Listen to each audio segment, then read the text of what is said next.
Good morning, dear students. Living and working together is a fact. When we live in a place, we have to cooperate with others to work or to study or any other purposes. This chapter is mostly concerned about living and working together. Means we have to cooperate with each other. And by the by, let me ask one question regarding heaven and hell. നിങ്ങൾ സ്വർഗത്തെക്കുറിച്ചും നരകത്തെക്കുറിച്ചും ഒക്കെ കേട്ടിട്ടുണ്ടാകാം. Maybe that's hell and heaven opposing factors. എങ്ങനെയാണ് ഈ സ്വർഗവും നരകവും ഉണ്ടാകുന്നത്? ചിലർ പറയാറുണ്ട് മരണശേഷം സ്വർഗത്തിൽ എത്തിച്ചേരും. ആ സ്വർഗത്തിൽ എത്തിച്ചേരുന്നതിന് നമ്മൾ ഈ ഭൂമിയിൽ നല്ല പ്രവൃത്തികൾ ചെയ്യണം. ഈ ഭൂമിയിൽ നല്ല പ്രവൃത്തികൾ ചെയ്തില്ലെങ്കിൽ നമ്മൾ നരകത്തിൽ എത്തിച്ചേരും. നമ്മുടെ ജീവിതം ദുഷിച്ചതാണെങ്കിൽ, വേഴ്സ് ആണെങ്കിൽ, ബാഡ് ആണെങ്കിൽ, നമ്മുടെ ഹാബിറ്റുകളൊക്കെ ബാഡ് ആണെങ്കിൽ അതിന്റെ പ്രതിഫലം എന്നുള്ള നരകമായിരിക്കും എന്നുള്ളത്. What is this heaven and hell? ഒരിക്കല് ഒരു പ്രായമായ ഒരു സ്ത്രീ തൻ്റെ ജീവിതത്തിന്റെ അന്ത്യത്തോട് അടുത്തപ്പോൾ ആ സ്ത്രീ കണ്ണടച്ചു. വെറുതെ ഒന്ന് കണ്ണടച്ചപ്പോൾ ആ സ്ത്രീ കണ്ട കാഴ്ച ഒരു നല്ല തെളിഞ്ഞ പ്രകാശം. ആ പ്രകാശം ആ സ്ത്രീയെ നരകത്തിലേക്ക് എത്തിക്കുകയാണ്. ആ സ്ത്രീ കണ്ണടച്ചപ്പോൾ കണ്ട ആ പ്രകാശം ആ സ്ത്രീയെ നരകത്തിലേക്ക് എത്തിക്കുന്നു. എന്താ ഈ നരകം അവിടെ കണ്ടത്? ആ സ്ത്രീ കണ്ട കാഴ്ച ഇതാണ്. ഒരു ടേബിള്, ആ ടേബിളിൽ നല്ല ഡിലീഷ്യസ് ആയിട്ടുള്ള ഫുഡ് വെച്ചേക്കുക. നല്ല രുചികരമായ വിഭവസമൃദ്ധമായ ഒരു സദ്യ ഒരുക്കി വെച്ചേക്കുക. ഈ ടേബിളിന്റെ ഓപ്പോസിറ്റ് സൈഡില് ആളുകൾ ഇരിക്കുകയാണ്. പക്ഷെ അവിടെ എല്ലാവരും ഈ ഡിലീഷ്യസ് ഫുഡ് ഉണ്ടായെങ്കിലും ഭയങ്കര ഹംഗ്രി. അവര് വിശക്കുന്നു, അവർക്ക് ദാഹിക്കുന്നു, അവർക്ക് ഭക്ഷിക്കാൻ പറ്റുന്നില്ല. പരസ്പരം അങ്ങോട്ടും ഇങ്ങോട്ടും കടിച്ചു കീറുന്ന മുഖഭാവത്തോടുകൂടി പരസ്പരം അങ്ങോട്ടും ഇങ്ങോട്ടും വാക്ശരങ്ങൾ, അങ്ങോട്ടും ഇങ്ങോട്ടും ആക്ഷേപങ്ങൾ, അട്രിബ്യൂഷൻസ്, ഗോസ് അതൊക്കെ അവര് ഉന്നയിച്ചുകൊണ്ടിരിക്കുക. ആ സ്ത്രീ കണ്ട ഒരു കാഴ്ചയിലാണ്. അവരുടെ എല്ലാവരുടെയും കൈകളില് ഒരു നീണ്ട തരത്തിലുള്ള ഒരു സ്പൂൺ കെട്ടിയിട്ടേക്കുക. ഈ സ്പൂൺ ഇങ്ങനെ കൈകളില് നെടുങ്ങനെ ഇങ്ങനെ കെട്ടിയിട്ടേക്കുന്നതുകൊണ്ട് അവർക്ക് ഈ ഡെലീഷ്യസ് ഫുഡ് ഈ സ്പൂൺ കൊണ്ട് കോരി അവർക്ക് തന്നെ തിന്നാനായിട്ട് പറ്റുന്നില്ല. കാരണം എന്താ? ഈ കൈ മടക്കാൻ പറ്റുന്നില്ല. കാരണം ഈ കൈയുടെ നേരെ ഇങ്ങനെ സ്പൂൺ കെട്ടിവെച്ചേക്കുക. എല്ലാവരുടെയും കൈകളിൽ ഇങ്ങനെ സ്പൂൺ കെട്ടിവെച്ചേക്കുക. തന്മൂലം ആർക്കും അവര് സ്വയം ഇങ്ങനെ എടുക്കുന്നുണ്ട്, പക്ഷെ ഇങ്ങനെ അകത്തേക്ക് വായുടെ ഉള്ളിലേക്ക് കൊണ്ടുവരാൻ അവർക്ക് സാധിക്കുന്നില്ല. രസകരമായിരിക്കുന്നു. പക്ഷെ അവർക്ക് വിഭവസമൃദ്ധമായ ഭക്ഷണമാണ്, പക്ഷെ അവർക്ക് തന്നെ അത് കഴിക്കാൻ സാധിക്കുന്നില്ല. അപ്പോൾ അങ്ങോട്ടും ഇങ്ങോട്ടും ആക്രോശങ്ങള്, മുറവുറപ്പ്, മർമറിങ് ഇതൊക്കെ നടന്നുകൊണ്ടിരിക്കുകയാണ്. അപ്പോൾ നരകത്തിൽ കണ്ട കാഴ്ച വളരെ ദയനീയം. വിഭവസമൃദ്ധമായ സദ്യ ഒരുക്കിയിട്ടുണ്ടെങ്കിലും അവർക്ക് ആസ്വദിക്കാൻ സാധിക്കുന്നില്ല. വീണ്ടും ആ പ്രകാശം ആ സ്ത്രീയെ മറ്റൊരു വാതിലിലേക്ക് കൊണ്ടുപോയി. ആ വാതിലിന്റെ അപ്പുറം നോക്കിയപ്പോൾ സെയിം സിറ്റുവേഷൻ. ഈ ഒരു മേശയിൽ നിറയെ വിഭവങ്ങൾ, രുചികരമായ ഡിലീഷ്യസ് ഫുഡ്. അപ്പോൾ അപ്പുറയും ഇപ്പുറയും രണ്ട് സൈഡിലും ആളുകൾ ഇരിക്കുന്നുണ്ട്. പക്ഷെ അവർ വളരെ ഹാപ്പിയാണ്, അവർ വളരെ സംതൃപ്തിയാണ്. കാരണം അവരുടെ കൈകളിലും സ്പൂൺ കിട്ടിയിട്ടുണ്ടെങ്കിലും അവര് തനിയെ അത് കഴിക്കാൻ ശ്രമിക്കുന്നില്ല. മറിച്ച് ആ കൈകളിൽ ഒരു സ്പൂണിൽ കോരിയിട്ട് അടുത്ത ആളുടെ വായിലേക്ക് അത് വെച്ചു കൊടുക്കുന്നു. അവരത് വളരെ ആസ്വദിച്ച് കഴിക്കുന്നു. അതിനുശേഷം ആ കഴിച്ചയാളുടെ ആ കൈകളില് കോരിയിട്ട് മറ്റേയാൾക്ക് അത് വാരി കൊടുക്കുന്നു. അപ്പോൾ ഇവിടെ കണ്ട കാഴ്ച ചിന്തോദ്ദീപകമാണ്. കാരണം വളരെ സമൃദ്ധമായ രുചികരമായ ഭക്ഷണം, രണ്ട് കൈയിൽ സ്പൂൺ കെട്ടിയിട്ടുണ്ട്, അവർക്ക് മടക്കാൻ പറ്റുന്നില്ല എങ്കിലും അവർ പരസ്പരം അങ്ങോട്ടും ഇങ്ങോട്ടും ആശ്രയിച്ച് ഡിപ്പെൻഡ് ചെയ്ത് പരസ്പരം ആ ഒരു സദ്യ ആസ്വദിക്കുന്നുണ്ട്. സോ ഈ ഒരു സ്റ്റോറിയാണ് നിങ്ങളുടെ ഈ 5ാമത്തെ ചാപ്റ്ററിന്റെ ആദ്യം നിങ്ങളൊന്ന് വായിക്കുന്നത്. നിങ്ങൾ എല്ലാവരും ആ കഥ അത് വായിക്കണം. ആ വായിച്ച ശേഷം നിങ്ങൾക്ക് മനസ്സിലാക്കാൻ സാധിക്കുന്നത് ഇതാ, അതിന്റെ ലാസ്റ്റ് പോയിന്റ് വളരെ പ്രധാനപ്പെട്ടതാ. You have to underline the main point. First one is that page number 34, the last it is neither the qualities of the place nor the abundance of the resources but the way people treat each other. ഇത് ഒരു സ്ഥലത്തിന്റെ ഗുണമേന്മയോ അതോടൊപ്പം തന്നെ വിഭവങ്ങളുടെ സമൃദ്ധിയോ അല്ല, മറിച്ച് മനുഷ്യരുടെ reaction, the way people treat each other. ആളുകൾ പരസ്പരം എങ്ങനെയാണത് കൈകാര്യം ചെയ്യുന്നത് എന്നതിനെ അനുസരിച്ചിരിക്കും സ്വർഗവും നരകവും. ഈ ഭൂമിയിൽ തന്നെ നരകം ആസ്വദിക്കുകയല്ല, നരകം അനുഭവിക്കുന്നവരുണ്ട്. എന്നാൽ ഈ ഭൂമിയിൽ തന്നെ സ്വർഗവും സന്തോഷത്തോടു കൂടി ആസ്വദിക്കുന്നവരുണ്ട്. സെയിം സിറ്റുവേഷനിൽ താമസിക്കുന്ന 2 പേർ, ഒരാൾക്ക് ചിലപ്പോൾ ആ സാഹചര്യങ്ങൾ സ്വർഗമായിരിക്കും, ഒരാൾക്ക് ആ സാഹചര്യം ചിലപ്പോൾ നരകവുമായിരിക്കും. ഇപ്പോൾ സ്വർഗത്തെയും നരകത്തെയും തമ്മിൽ വേർതിരിക്കുന്നത് എന്താണ്? ആളുകൾ പരസ്പരം അങ്ങോട്ടും ഇങ്ങോട്ടും കൈകാര്യം ചെയ്യുന്ന, ഇന്ററാക്ട് ചെയ്യുന്ന, ട്രീറ്റ് ചെയ്യുന്ന വിധത്തിൽ വരുന്ന മാറ്റങ്ങളാണ്. സോ ഇൻ ഹെൽ അവിടെ എന്താ സംഭവിച്ചത്? നരകത്തിൽ സെൽഫിഷാണ്. ഓരോരുത്തരും വേറെ ആളുകളെ കൺസിഡർ ചെയ്യുന്നില്ല, ആരും ആരെയും നോക്കുന്നില്ല, മറിച്ച് സ്വയം തിന്നാനായിട്ടാണ് ശ്രമിക്കുന്നത്.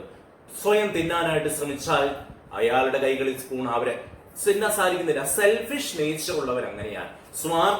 സെൽഫിഷ്നെസ്, സ്വാർത്ഥത, ആ സ്വാർത്ഥതയുള്ളവര് ഇങ്ങനെ തന്നെയാണ് സംഭവിക്കുന്നത്.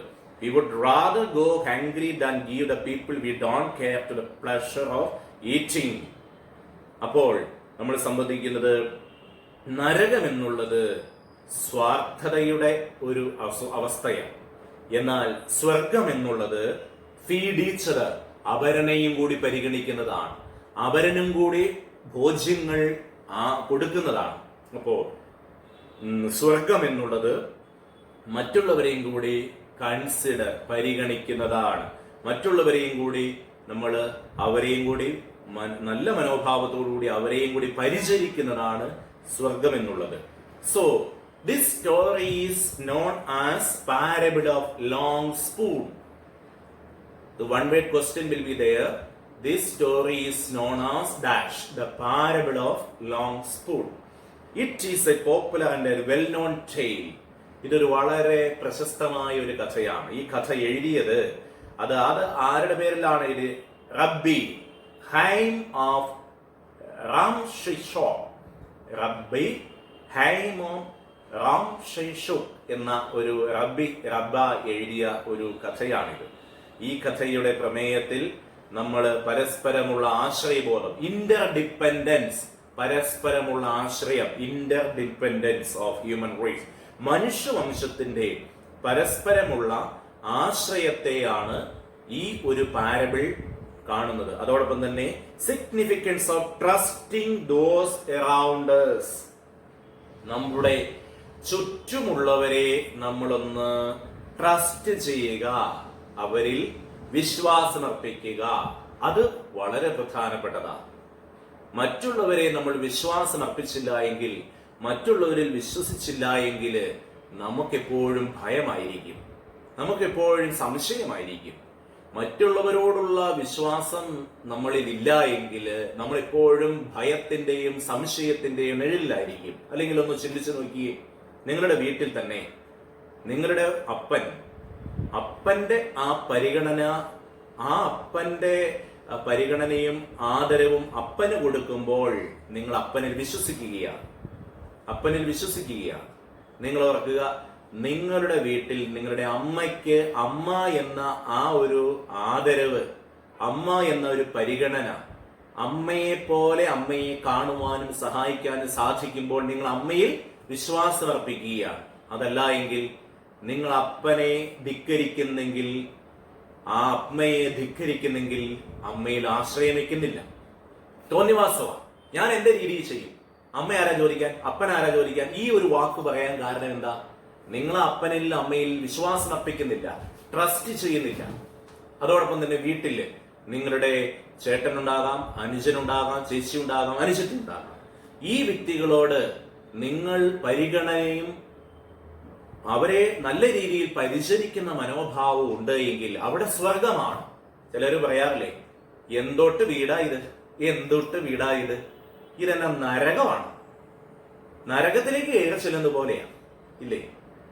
So look at your own home, your own place where you are living, your own place where you are working, your own place you are studying, wherever you are, can you believe that the other is existing there for helping me or in order to help me?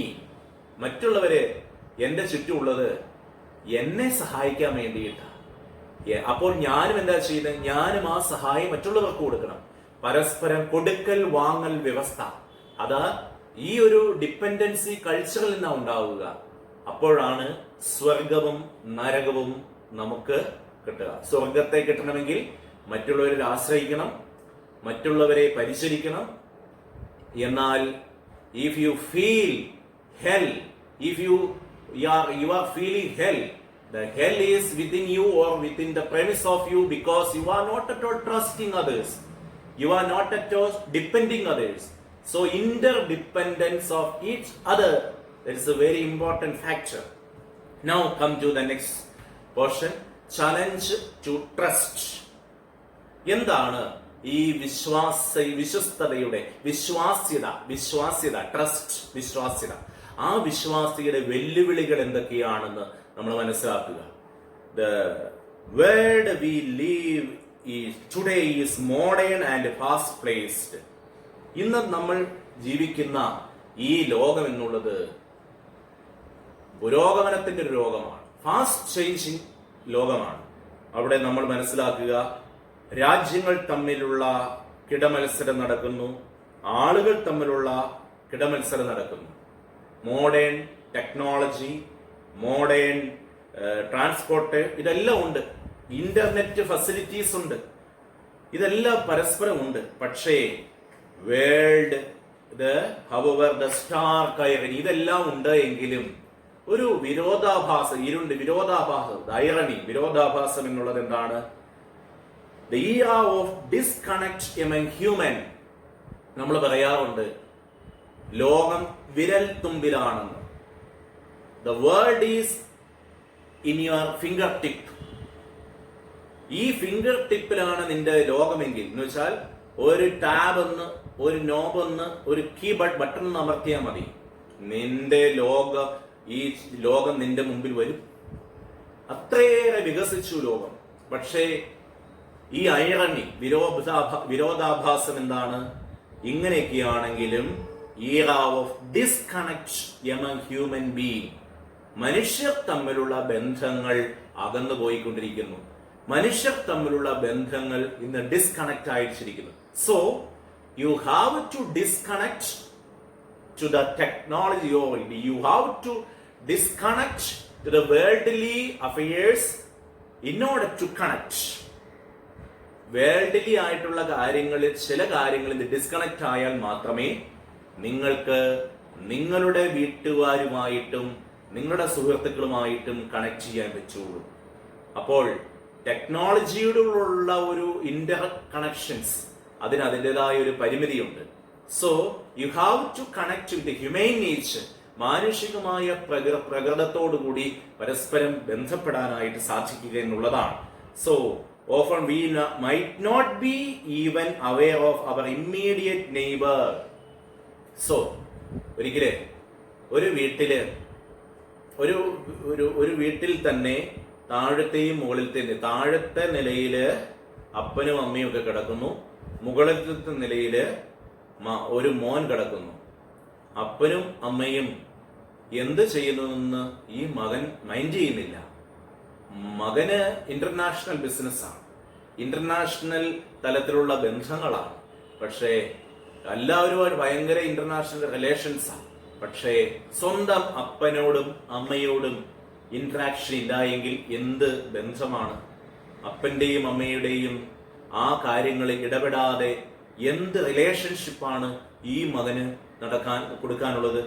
So സ്വന്തം അടുത്തുള്ള അയൽപക്കക്കാരനെ അറിയാതെ, ആരും കണ്ടിട്ടില്ലാത്ത അനേക ആളുകളിലെ friendship മേടിക്കാനല്ലേ പലപ്പോഴും ശ്രമിക്കുന്നത്.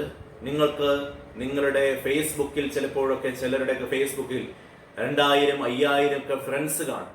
പക്ഷേ എത്ര പേര് നിങ്ങളെ അറിയുന്നവരുണ്ട്? So my dear friends, you have to connect between your friends and neighbors, and also there are many reasons. എന്തുകൊണ്ടാണ് നമ്മൾ ഈ ഡിസ്കണക്ഷൻ ഉണ്ടാകുന്നത്, ബന്ധങ്ങൾ ഇല്ലാതെയാകുന്നത്, ബന്ധങ്ങൾ അറ്റുപോകുന്നത്? So there are 3 main reasons behind the disconnection. First one, a sense of self-sufficiency. എന്ന് വെച്ചാൽ എന്താ? ഇപ്പോ എനിക്ക് ആരെയും മൈൻഡ് ചെയ്യേണ്ട കാര്യമൊന്നുമില്ല, എനിക്ക് ആരെയും ഡിപ്പെൻഡ് ചെയ്യേണ്ട കാര്യമില്ല, എനിക്ക് എന്റെ കാര്യം നോക്കാൻ അറിയാം. ചിലർ പറയണ കേട്ടിട്ടുണ്ട് അങ്ങനെ, തന്റെ ഇടത്തോടുകൂടി ഐ ഡോണ്ട് കെയർ എന്നൊരു സംസ്കാരം പലപ്പോഴും വരികയാണ്. ഓരോരുത്തരും അവനവന്റെ കാര്യം മാത്രം നോക്കുന്നു, മറ്റുള്ളവരെ പരിഗണിക്കാതിരിക്കുകയും ചെയ്യുന്ന ഒരു സംസ്കാരമാണ് A sense of self sufficiency. എന്ന് വെച്ചാൽ സ്വയം പര്യാപ്തയായി സെൽഫ് സഫിഷ്യന്റ്, സ്വയം പര്യാപ്തത. ഈ സ്വയം പര്യാപ്തത എന്നുള്ളത് ഒരു അപകടമാണ്. കാരണം എല്ലാം എനിക്കുണ്ട്, പിന്നെ എന്തിനാ ഞാൻ മറ്റുള്ളവന്റെ മുമ്പിൽ ഇങ്ങനെ ഒച്ചാലിച്ച് നിൽക്കുന്നത് എന്നൊക്കെ ചോദിക്കാം. അതൊരു അഹംഭാവമാണ്, അഹന്തയാണ്, അത് പാടില്ല. So A sense of self sufficiency lead one two the disconnection. എന്തുമാത്രം കാര്യങ്ങൾ ഉണ്ട് എങ്കിലും, റിസോഴ്സസ് ഉണ്ട് എങ്കിലും, മറ്റുള്ളവരുമായിട്ടുള്ള ഒരു ആശ്രയബോധം, ഡിപ്പെൻഡൻസ് ഇല്ല എങ്കിൽ ദാറ്റ്സ് എ വേഴ്സ്റ്റ് തിങ്. വളരെ മോശകരമായ ഒരു കാര്യമാണ്. So first reason is four the disconnection is A sense of self sufficiency. പലപ്പോഴും ഈ ഒരു കാര്യത്തിൽ നമ്മളൊന്ന് എലാബറേറ്റ് ചെയ്യുകയാണെങ്കിൽ പലപ്പോഴും കാണാൻ സാധിക്കുന്നത്, no one is bothered about the other and looks at every situation through the prism of selfishness and self-centeredness. സ്വാർത്ഥതയുടെയും സ്വയം കേന്ദ്രീകൃതമായിട്ടുള്ള ഒരു ചിന്താഗതികളാണ് പലപ്പോഴും പലരും വെച്ചു പുലർത്തിയിരിക്കുന്നത്. അതുകൊണ്ട് തന്നെ what can I get out of this? ഇപ്പൊ ഒരു കാര്യത്തില് നമ്മൾ ഇടപെടണമെങ്കിൽ ഇടപെടുവാന്ന് വെച്ചോ, നമ്മൾ ഒരു കാര്യത്തിൽ ഒന്ന് ഇന്ററാക്ട് ചെയ്യുമ്പോൾ അത് ഞാൻ ഇടപെടുന്നതിലൂടെ എനിക്കെന്ത് കിട്ടും എന്നുള്ള ഒരു ചിന്താഗതി പലപ്പോഴും ഉണ്ട്. എനിക്കെന്ത് നേട്ടങ്ങൾ ഉണ്ടാകും, ഈ ഒരു ചിന്താഗതി ഉണ്ട്. അത് എനിക്കൊന്നും കിട്ടുന്നില്ലെങ്കിൽ ഞാൻ ഇടപെടേണ്ട കാര്യമില്ല. അതാണ് സെൽഫിഷ്നെസ് എന്നുള്ളത്, selfish mentality. Each person is concerned only with himself and maybe his immediate circle of family and friends. Second thing, basic suspicion. അടിസ്ഥാനപരമായ ചില സംശയങ്ങളുണ്ട് ഇതിന്റെ അകത്ത്. First one is A sense of self sufficiency. Second reason of disconnection. ബന്ധങ്ങൾ അറ്റുപോകാൻ, connection, relationship, ബന്ധങ്ങൾ ഇല്ലാതാകാനായിട്ട് രണ്ടാമത്തെ കാരണം basic suspicion, അടിസ്ഥാനപരമായ ഒരു സംശയമാണ്. ഈ സംശയം എന്താണ്? ഒരിക്കലൊരു നിരീശ്വരവാദിയായിട്ടുള്ള ഒരു തത്വശാസ്ത്രജ്ഞൻ പറയുകയുണ്ടായി, the other is my hell. Nietzsche എന്ന ഒരു ഫിലോസഫർ, തത്വശാസ്ത്രം പറഞ്ഞതാണ്, the other is my hell. അപരൻ എനിക്ക് നരകമാണെന്ന്. മറ്റുള്ളവൻ എനിക്ക് നരകമാണെന്ന് കരുതുമ്പോൾ അതൊരു അപകടം പിടിച്ച മനോഭാവമാണ്, പേടിപ്പെടുത്തുന്ന മനോഭാവമാണ്, ഒരു സംശയിക്കുന്ന മനോഭാവമാണ്. അപരൻ ഇപ്പൊ ഒരാള് ഒരു വീട്ടിൽ ചെല്ലുമ്പോൾ നമുക്ക് കുടിക്കാൻ ഒരു വെള്ളം തരുന്നു. ആ ഒരു വ്യക്തിയെ നമ്മൾ സംശയിക്കുകയാണ്. ഈ കൊണ്ടുവന്നിരിക്കുന്ന വെള്ളം അതിൻ്റെ അകത്ത് എന്തെങ്കിലും വിഷം ഉണ്ട് എങ്കിൽ, ആ ഒരു സംശയം ഉണ്ടെങ്കിൽ എനിക്ക് കുടിക്കാൻ പറ്റത്തില്ല, ആസ്വദിക്കാൻ പറ്റത്തില്ല. So the basic suspicion is another factor for the disconnection. Then each person imagines the other to be a threat. ചില ഭാവനകൾ ചിലരുടെയൊക്കെ ഉണ്ട്. എന്താ? മറ്റുള്ളവൻ എനിക്ക് ഭീഷണിയാണ്, ഞാൻ വളരുന്നത് അപരന് ഭീഷണിയാണ്. അപരൻ ചിന്തിക്കുകയാണ്, അപരനെ പറ്റി ചിന്തിക്കുക, അപരൻ എനിക്കൊരു ഭീഷണിയാണ്, ആ ഒരു ഭീഷണിയാണ് എന്നുള്ള ഒരു ത്രെട്ടാണെന്നുള്ള ചിന്തയാണ് ചിലപ്പോഴെല്ലാം ചില മർഡറിലോട്ട് ചിലരെയൊക്കെ കൊണ്ടുപോകുന്നത്. So you can see that ഈ ഒരു ചിന്ത ഒരുപാട് നമ്മുടെ മനസ്സിൽ തിളച്ചു നിറയുമ്പോഴാണ് ഈ കാലഘട്ടങ്ങളിൽ റയറ്റ്സ് ഉണ്ടാകുന്നു. റയറ്റ്സ് മീൻസ് ലഹള, അല്ലെങ്കിൽ ലഹള, ഈ സമൂഹത്തിൽ ഉണ്ടാകുന്ന കലഹങ്ങൾ, റയറ്റ്സ്. ദെൻ ഫ്രോഡ്, വഞ്ചന ഉണ്ടാകുന്നു. ദെൻ ബ്ലഡ് ഷെഡ്, രക്തച്ചൊരിച്ചിലുണ്ടാകുന്നു. ബർഗ്ലറി, ബർഗ്ലർ തസ്കരൻ എന്ന് വെച്ചാൽ മോഷണം ഉണ്ടാകുന്നു. എന്ന് വെച്ചാൽ മോഷണ ശ്രമം ഉണ്ടാകാൻ കാരണം, രക്തച്ചൊരിച്ചിൽ ഉണ്ടാകാൻ കാരണം, വഞ്ചന ഉണ്ടാകാൻ കാരണം, ലഹള ഉണ്ടാകാൻ കാരണം, ഇതൊക്കെ എന്തിൻ്റെയാ? സംശയത്തിന്റെ നിഴലിലാണ്.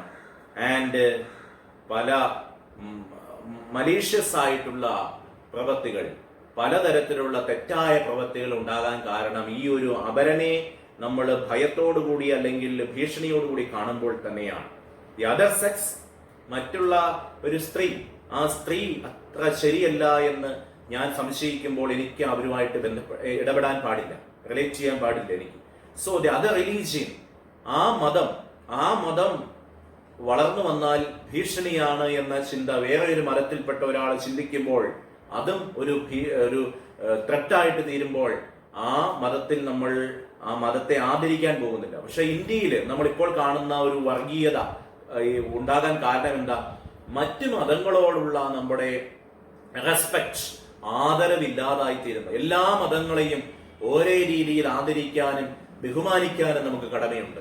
എല്ലാ മതവിശ്വാസങ്ങളെയും ആദരിക്കാനും ബഹുമാനിക്കാനും നമുക്ക് കടമയുണ്ട്. എന്നാൽ ഈ ഒരു ആദരവ്, ബഹുമാനം, പരസ്പരമുള്ള വിധേയത്വം ഇതില്ലാതാകുമ്പോഴാണ് മറ്റു മതങ്ങൾ എനിക്ക് ഭീഷണിയായി തീരുന്നത്, അല്ലെങ്കിൽ മറ്റാളുകൾ എനിക്ക് ഭീഷണിയായി തീരുന്നത്. So you have to respect and accept others. So resentment due to comparison, ഇത് തേർഡ് റീസൺ ആണ് എന്തിന് ഈ ഒരു ഡിസ്കണക്ഷൻ, അതായത് ബന്ധങ്ങൾ ഇല്ലാതാകുന്നതിൻ്റെതായിട്ടുള്ള ഇന്റർഡിപെൻഡൻസ് ഇല്ലാതാകുന്നതിന്റെ മൂന്നാമത്തെ കാരണമാണ് resentment due to comparison. What is resentment? Resentment മലയാളത്തിൽ പറയുകയാണെങ്കിൽ നീരസം എന്ന് പറയും. അതായത് മറ്റുള്ള ഒരു വ്യക്തിയോട് എനിക്ക് തോന്നുന്ന ഒരു അവേർഷൻ, എനിക്കൊരു ദേഷ്യത്തോടും അതോടൊപ്പം തന്നെ അകൽച്ചയോടും കൂടി തോന്നുന്ന ഒരു വികാരമാണ് റിസെന്റ്മെന്റ് എന്നുള്ളത്. ഈ റിസെന്റ്മെന്റ് ഡ്യൂ ടു കമ്പാരിസൺ എന്ന് വെച്ചാൽ മറ്റൊരാളെ ഞാൻ കമ്പയർ ചെയ്യുമ്പോൾ ആ വ്യക്തിയോട് എനിക്ക് തോന്നുന്ന ഒരു വികാരം അത് നീരസത്തിന്റെ വികാരമാണ്, ഒരു ദേഷ്യത്തോടും ആ ഒരു വെറുപ്പോടും കൂടിയുള്ള വികാരം. ആ വികാരമാണ് കമ്പാരിസണിലൂടെ ഉണ്ടാകുന്നത്. ആ വ്യക്തിയെ ഞാനുമായി കമ്പയർ ചെയ്തതിലൂടെ ഉണ്ടാകുന്നത് എങ്കിൽ ഞാൻ ആ വ്യക്തിയുമായിട്ട് കണക്ട് ചെയ്യില്ല. ഡിസ്കണക്ഷൻ ആണ് എനിക്ക് ഉണ്ടാകുന്നു. എനിക്ക് ഡിസ്കണക്ഷൻ ഉണ്ടാകാൻ കാരണം എന്താ? ഈ ഒരു കമ്പാരിസൺ ആണ്. ഒരിക്കലും നമ്മുടേതായ ഒരു ലെവല് വെച്ചുകൊണ്ട് മറ്റൊരു വ്യക്തി ഒരിക്കലും കമ്പയർ ചെയ്തരുത്. നമ്മൾ പറയാറുണ്ട്, സ്റ്റുഡൻസ് ഒരിക്കലും മറ്റു സ്റ്റുഡൻസുമായി കമ്പയർ ചെയ്യരുത്. എന്ന് വെച്ചാൽ comparison is the worstest thing in the world. നിങ്ങൾ പഠിച്ചുകൊണ്ടിരിക്കുന്ന ഒരു വിദ്യാർത്ഥി, നിന്റെ ക്ലാസ്സിൽപ്പെട്ട വേറൊരു വിദ്യാർത്ഥി നല്ല രീതിയിൽ പഠിക്കുന്നു, നീ ഒരു ബിലോ ആവറേജ് ആണ്, എന്തിനാ നിനക്ക് ഒരു നീരസം തോന്നുന്നത്? ആ വ്യക്തി നല്ല രീതിയിൽ പഠിക്കുന്നു, നല്ല പെർഫോമൻസ് ആണ്, നിനക്കത് സാധിക്കുന്നില്ല. കാരണം എന്താ? നിന്റെ ലെവൽ വേറെയാ. നീ നിന്റെ ലെവല് അക്സെപ്റ്റ് ചെയ്യണം. അപ്പോൾ മറ്റുള്ള ഒരു കാര്യം എന്താണ് സംഭവിക്കുന്നത്? ഇവിടെ നമുക്ക് ചെയ്യാൻ പറ്റുന്നത് എന്താണ്? ഓരോ വ്യക്തികളെയും ദൈവം സൃഷ്ടിച്ചിരിക്കുന്നത് ഒരു യുണീക്നെസ്സോട് കൂടിയാണ്, ഓരോ ഇൻഡിവിജ്വാലിറ്റിയോട് കൂടിയാണ്, ഐഡന്റിറ്റിയോട് കൂടിയാണ്. അതായത് എനിക്ക് എന്റേതായ ഐഡന്റിറ്റി ഉണ്ട്. ആ ഐഡന്റിറ്റി ഞാൻ ഡെവലപ്പ് ചെയ്യുമ്പോൾ എനിക്ക് എന്റേതായ രീതിയിലുള്ള കലാവാസനകൾ, കായിക വാസനകൾ മറ്റുള്ളവരുമായിട്ട്. പക്ഷെ ഈ വ്യക്തിക്ക് ഒരു ഉൾവലിയ സ്വഭാവമാണ് എങ്കിൽ ആ വ്യക്തി ഇപ്പൊ എന്നെ പോലെ തന്നെ ആ വ്യക്തിക്ക് പെരുമാറാൻ പറ്റിയില്ല എന്നോർത്തുകൊണ്ട് ഒരു നീരസം ഉണ്ടാകുന്നില്ലേ? That is comparison. അപ്പോൾ ഓരോ വ്യക്തികൾക്കും അവരുടേതായ ചില സ്വഭാവ സവിശേഷതയുണ്ട്, അത് അക്സെപ്റ്റ് ചെയ്യണം നമ്മൾ. So don't compare yourself with the other. നിന്നെയും നിന്റെ കൂട്ടത്തിലുള്ള കൂട്ടുകാരെയും തമ്മിൽ നീ കമ്പയർ ചെയ്യരുത്. ആ കമ്പാരിസൺ ഒരു റിസെന്റ്മെന്റിലോട്ടാണ് നയിക്കുന്നത്, എന്ന് വെച്ചാൽ നീരസത്തിലോട്ട് നയിക്കുന്നു. സോ ഈ ഒരു അസൂയ ഉണ്ടാകുന്നു. കമ്പാരിസൺ നടത്തുന്നതിലൂടെ ആ വ്യക്തിയുടെ അസൂയ ഉണ്ടാകും, ജലസി, ശത്രുത ഉണ്ടാകുന്നു, എൻവി ഉണ്ടാകുന്നു. അതോടൊപ്പം ഇൻഫീരിയോറിറ്റി കോംപ്ലക്സ്, ഞാൻ പറഞ്ഞില്ലേ, ഒരു ഉൾവലിയ സ്വഭാവം. എനിക്കൊന്നും പാടാൻ പറ്റുന്നില്ല, പ്രസംഗിക്കാൻ പറ്റുന്നില്ല, അതുകൊണ്ട് ഇൻഫീരിയോറിറ്റി കോംപ്ലക്സ് ഉണ്ടാകുന്നു. These are the 3 points that leads to the disconnection. So the last one, building trust. ഇത് എങ്ങനെ നമുക്ക് മാറ്റിയെടുക്കാൻ പറ്റും? So the beginning I said, the heaven and hell, that is the same situation. How we approach this situation, that makes the difference. So the last point, building trust. മറ്റുള്ളവരെ നമ്മൾ വിശ്വസിക്കണം. വിശ്വാസ്യത, that's the main thing that you have to deal with the other. When you interact with other, you have to trust. So each of us is a unique. നമ്മളെല്ലാവരും ഓരോ individuality ഉള്ളവരാണ്. നമുക്ക് നമ്മുടേതായ രീതിയിൽ നമ്മുടേതായ ക്യാരക്ടർ നമ്മൾ അക്സെപ്റ്റ് ചെയ്യണം. Only while we accepting others, then there is no problem of connecting with others. That is the main point in this chapter. So try to read all these things. And there is a story last. ഒരു കഥയുണ്ട്. ഒരു വല്യപ്പൻ മരിക്കാൻ കിടക്കുമ്പോൾ തന്റെ മക്കളെയും ചെറുമക്കളെയൊക്കെ വിളിച്ചു കൂട്ടി പറയുന്നു, മക്കളെ, എനിക്കൊരു കാര്യം നിങ്ങളോട് പറയാനുണ്ട്. എന്താ? നിങ്ങളെല്ലാവരും പുറത്തു പോയി ഓരോ കമ്പ് കൊണ്ടുവരിക, ഒരു ചെറിയ കമ്പ് കൊണ്ടുവരിക. കമ്പ് എല്ലാവരുടെയും കയ്യിൽ കമ്പ് പിടിച്ച് തിരിച്ചുകൊണ്ടു. അപ്പോൾ ഈ അപ്പൻ ഒരു ആളുടെ കമ്പ് പിടിച്ചിട്ട് അത് ഒടിഞ്ഞു പോയി. ഇപ്പൊ 2-3 പേരുടെ കമ്പുകൾ ചേർത്ത് പിടിച്ചിട്ട് ഒടിച്ചു, അത് ഒടിഞ്ഞു പോയി. എന്നാൽ ബാക്കിയുള്ള എല്ലാവരുടെയും കമ്പുകൾ ഒരുമിച്ച് ചേർത്ത് പിടിച്ചിട്ട് ഒടിക്കാൻ ശ്രമിച്ചു, അത് ഒടിഞ്ഞില്ല. അപ്പോൾ അപ്പൻ പറയുകയാണ്, this is the main thing which I want to convey with you. When you join together, when you are coming together and join together in a unique manner, then there is no one will threat you. No one will threat you. ഒരാളെ നിങ്ങളെ ഭീഷണിപ്പെടുത്താൻ പറ്റത്തില്ല. No one can disconnect you because you are joined together in one, and that's the strongest way. അപ്പോൾ ഒരുമിച്ച് നിൽക്കുമ്പോൾ, പരസ്പരം ബന്ധപ്പെട്ട് നിൽക്കുമ്പോൾ ആ ഒരു ശക്തിയെ ആർക്കും തകർക്കാൻ പറ്റത്തില്ല. So you have to write down the following thing in the page number 37, filling the blanks. You write down one interesting fact about 5 other cultures. 5 സംസ്കാരങ്ങളെ കുറിച്ച് നിങ്ങളൊന്ന് ചിന്തിക്കുക. ആ സംസ്കാരങ്ങൾ ഏതാണെന്ന് എഴുതുക, അതിന്റെ പ്രത്യേകതകൾ എന്താണെന്ന് എഴുതുക. That's all. So read once again this chapter and try to learn the moral behind this chapter. Thank you.